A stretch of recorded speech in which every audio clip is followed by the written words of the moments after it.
Hello. I'm going to steal something from Steve Donahue, which is his weaponizing of other people's videos.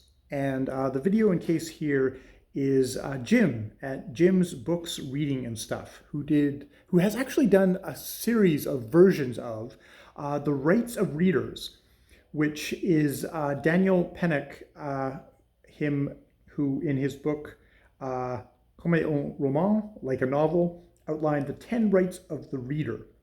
And Pennock was concerned as to why people were put off reading, and the rights or rules he wrote down were to encourage them to rediscover the magic of reading.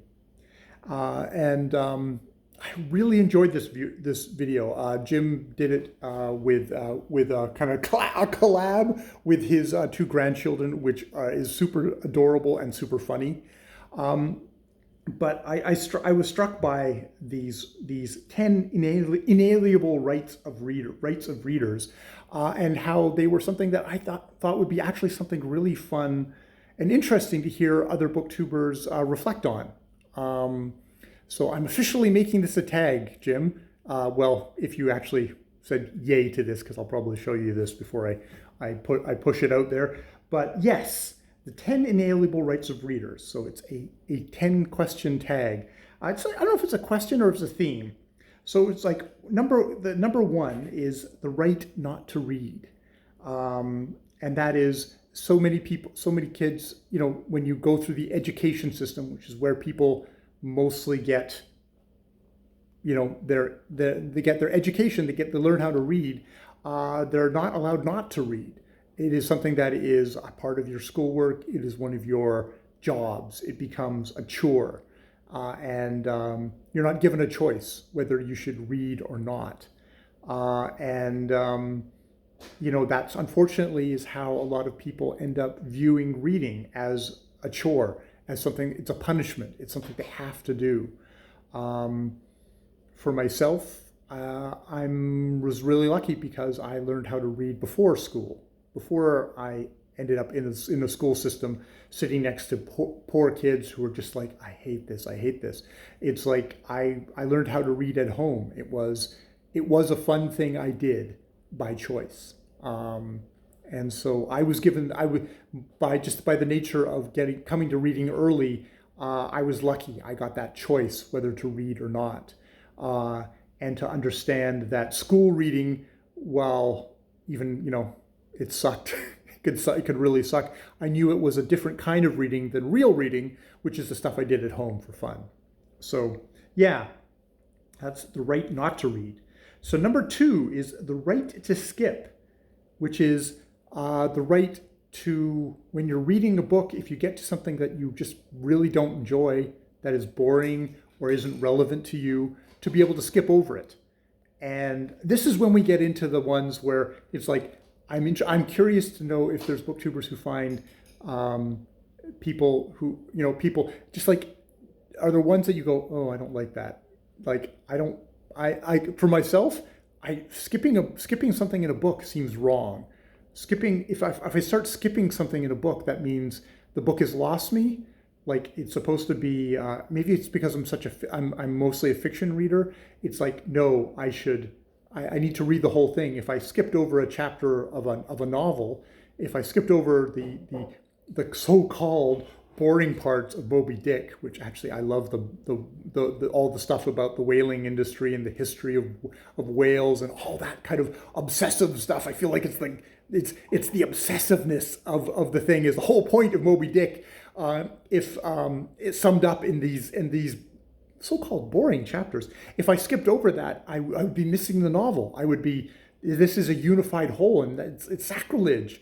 But I mean, I probably even think about that in nonfiction books as well.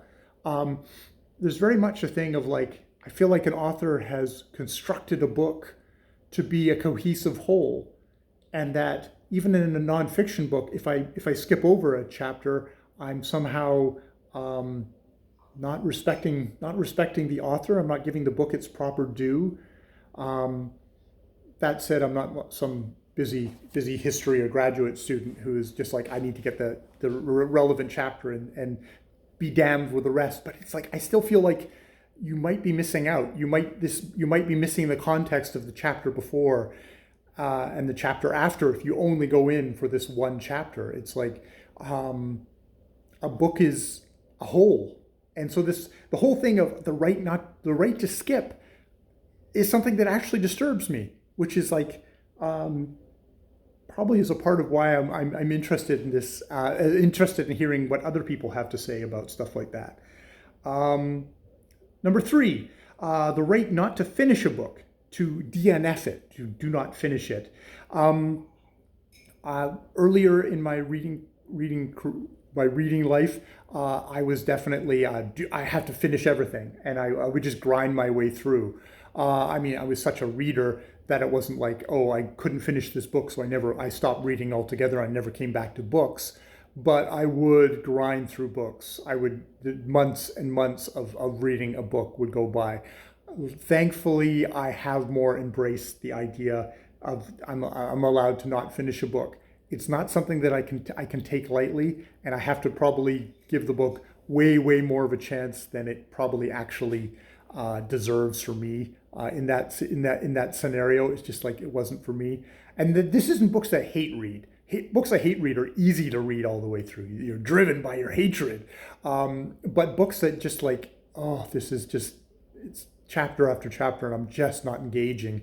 Those are such slogs that I do kind of embrace the thing of like, yes, I can just put this away. I can put this away. I still think about it. I still think about the Sympathizer. I still think about that book. But I don't want to pick it up again, but I still think about it. I do have guilty pangs there. Number 4, the right to reread. That you can read the same book over and over again, and that's totally fine. I think this is more of a thing for people who are obsessed with, like, reading goals. They have like their reading goal on Goodreads or stuff like that, or maybe just that whole thing of like looming mortality, and I have to read. If I reread a book, that means I'm not going to get to enjoy all these other books. But rereading can be so enjoyable that I actually wish I did more rereading. And I've done comfort rereading. It's funny, the books I have reread are oftentimes, it's the comfort reads. I'm feeling really depressed and I read something like Hitchhiker's Guide to the Galaxy or something like that. It's like, this is a comfort. It's a comfort to me, as oftentimes. Though, I mean, Moby Dick is a reread. I did not make it through Moby Dick the first time I read it. And then the second time I picked it up, wow, it became one of my most favoritist books. And so that can be a power of rereading too. And I guess maybe I don't know if that's a reread, if that's a retry. But yeah, rereading is something that's can be so valuable. Number 5, the right to read anything. That's actually a really good one of, like, all the different things you can read. That we have such a fetishization of books. If you read books, that means you're a reader. Versus, I get on the bus nowadays and I see people reading constantly, but they're on social media websites. They're reading articles. That's reading. It's not the book, but what is literacy? And I love reading books. I love being immersed in a full novel. I've talked now just about the unity of the novel and not wanting to skip through or anything like that. But short form, whether it's a little funny story of a post or different things like that, it's like, why isn't that something that should be valued as reading it as well? Or the back of the cereal box, as Jim puts it. Number 6, the right to mistake a book for real life. I mean, aren't books real life? I'm so immersed in books. Of course, they're real life. I'm so in the fish tank. I'm so swimming around in the ocean of sea of stories that, of course, we live in stories. Stories are our reality. Myths are how we live our lives. We fool ourselves into thinking we are rational people who make all our decisions and our life choices and order our lives purely rationally. It's like, no, it's everything is a story, and we hopefully are the protagonists in our story. Hopefully. Number 7, the right to read anywhere. Yes, which is, hey, this is why I love these, is I carry stories around with me everywhere, and whenever I'm somewhere, I can read. Usually somewhere comfortable. Jim's kids were contortionists, be able to cram themselves in all different sorts of places. But I'm thinking, like, on the bus, riding my bike, listening to books. I'm thinking, everywhere I can take my library with me now, which is glorious. And before that, when I was a young man, was a young little tot, I would take my books in a little backpack or whatever, and carry them around with me, and that was just wonderful. Number 8 is the right to dip in, something that I have to admit I do not do. This goes back to the right to skip again. Reading fragments of books seems wrong to me. Again, I dislike that. It's the dipping in. It's probably something it's one of these forbidden pleasures I should try. But dipping in again is something that's like, there's something of a little bit of a completionist with me, and if it's like, I don't like fragments of books seems wrong. This is why I'm interested in this. Number 9, the right to read aloud. I love reading aloud. At work, I read aloud to a young woman every night, and I also just enjoy reading books aloud to myself. Just the kind of the physical thing of reading a book, reading the words out loud, I find very enjoyable, and is a new and different kind of reading experience, which you have to develop some muscles there, vocal muscles, concentration muscles. Try reading a book out loud for half an hour. Try reading, like, if you don't do it very often, try reading out loud for 15 minutes and see how you feel after that. But it also gives you kind of a more words passing over your lips, working your throat, doing the voices, all that stuff gives you kind of gives me a deeper feel for language, for character, for pacing. It's like, oh God, when will this scene end? You really feel it when you read out loud. So that is great.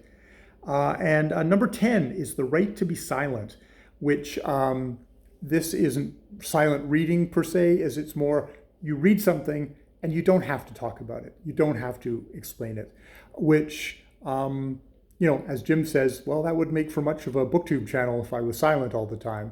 But, that's something that children, especially, they're being tested for reading comprehension, which is a valid thing.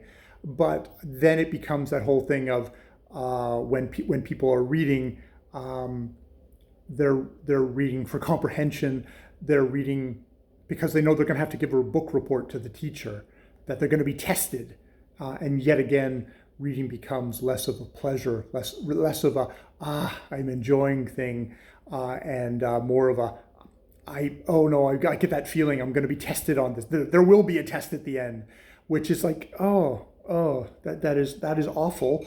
It's, Jim had comments in his field of teachers weighing in, going like, we have to know, if people can read really quickly but have nothing is there, they're not fulfilling the whole reason for reading, comprehending, somehow bridging that gap between one human being and another through written words. But on the other hand, once you get out of school, or maybe there's some stuff that you get to read that's, again, is just simply pleasure. Now, because I'm a mutant, I have to say that for me, one of the reasons why I've glommed onto BookTube is that one of my pleasures is getting to talk about books. It's getting to think about it out loud and enjoy it all the more, and enjoy it hopefully more deeply, and to understand more in a way that if I was silent, I wouldn't have that.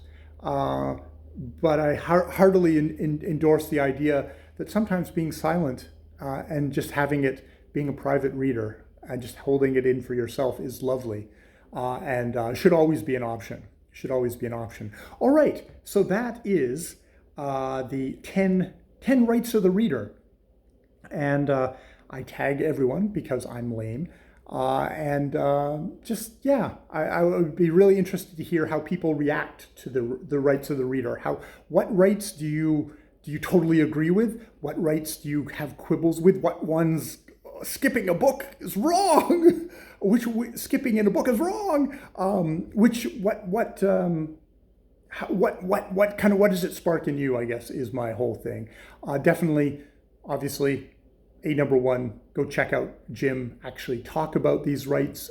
He does it in much more eloquent, and he's talking about it much more from the perspective of, like, you know, of a grandfather with his grandchildren who are in that age where they're being encouraged to read, and some you know, may or may not. Yeah, definitely check out his video. But yeah, I thought it was an interesting thing. All right, I will leave it there. More videos later.